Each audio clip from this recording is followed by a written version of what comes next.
మీకు తెలుసా 18 రోజుల మహాభారత యుద్ధం ముగిసిన తర్వాత అర్జునుడు రథానికి ఏమైంది? యుద్ధం పూర్తయ్యాక శ్రీకృష్ణుడు అర్జునుని చూసి ముందు నువ్వు రథం నుంచి దిగు అని చెప్పాడు.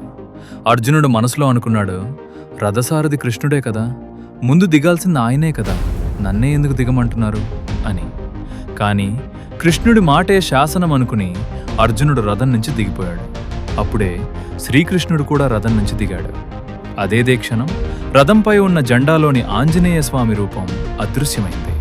1 నిమిషం కూడా కాకుండా అర్జునుడి రథం మంటల్లో కాలి బూడిదైపోయింది. అర్జునుడు ఆశ్చర్యపోయి అడిగాడు, కృష్ణ ఇదేంటి అని. అప్పుడు శ్రీకృష్ణుడు చిరునవ్వుతో అన్నాడు, మీ రథంపై ఉన్నది ఆంజనేయ స్వామి, నీ రథాన్ని నడిపింది 3 లోకాల్ని నడిపించే నేను. భీష్ముడు, ద్రోణుడు, కర్ణుడు ప్రయోగించిన దివ్యాస్త్రాలు అప్పుడే నీ రథాన్ని కాల్చేయాల్సిందే. మేమిద్దరం ఉన్నందుకే ఇంతకాలం అది నిలబెట్టుకుంది. ఇలాంటి మరెన్నో కథలు తెలుసుకోవాలంటే కామెంట్లో జై హనుమాన్ టైప్ చేసి ఛానల్ను సబ్స్క్రైబ్ చేసుకోండి.